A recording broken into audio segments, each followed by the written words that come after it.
how do you know when something like the book is ready to go? After 19 drafts, why not 20? Why not 27? Why not 127? Because at that point, there was nothing else that I could think of that I could do to improve it. So most people will ship something and be like, well, because I'll give you the editing example. So someone says, this video, I just edited it. And I say, cool. If I give you 2 more hours, what would you do? And they'd be like, well, I'd probably do this better. I'll probably do this better. I'll probably do this better. I'd be like, okay, do that. Come back in 2 hours. I'd be like, okay, if I give you 2 more hours, what would you do? Well, I would probably do this, this, and this. Okay, cool. They come back. Now here's the trick one. If I give you 20 hours, what would you do? Well, shit, I would probably restructure the story entirely to make it really flow, not just like the surface level edits, but I'd really structure, like really just rearrange the entire thing to make it like way better. Okay, do that. And then that clip gets 1 million views.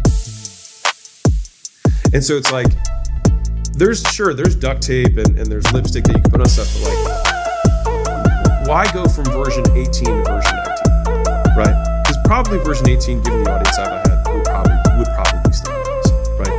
But in my opinion, the difference between great and world class is so much more effort on the front end, but so much more output on the back end. Meaning, I could spend half as much time on this book, right? And I'd probably sell close to the amount of books that I'll probably sell like from the event and all that stuff. Like people will buy it, right?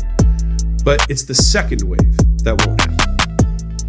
It's people will say this book was good, but it won't blow their minds, right? Because it'll have just been like enough stuff that wasn't totally broken down all the way. The hard work of digesting a concept that takes 4 days to break down 1 paragraph.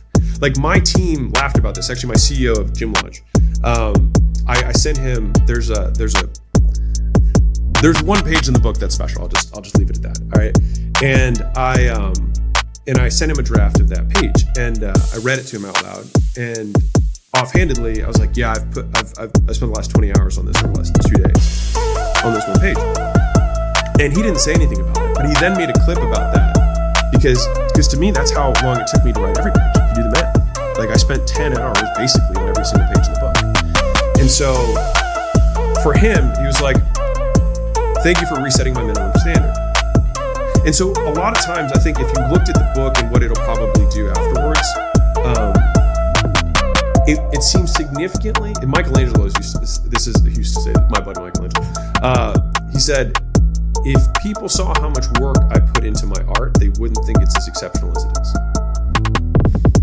And so a lot of the exceptionalism is that people see the output, not the input. And so people said, if I said, hey, I spent 2,000 hours on this book, maybe it's not that exceptional when you think about it like that, right? But it is exceptional compared to people who put 50 or 100.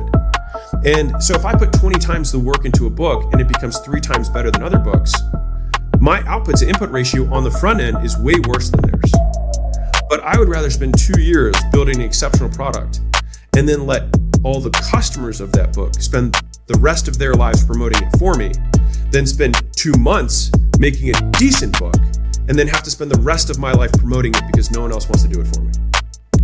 Yeah, it reminds me of how Steve Jobs thought of the iPhone. You're thinking about the same thing for writing a book, which to me is a revolutionary concept, but makes sense.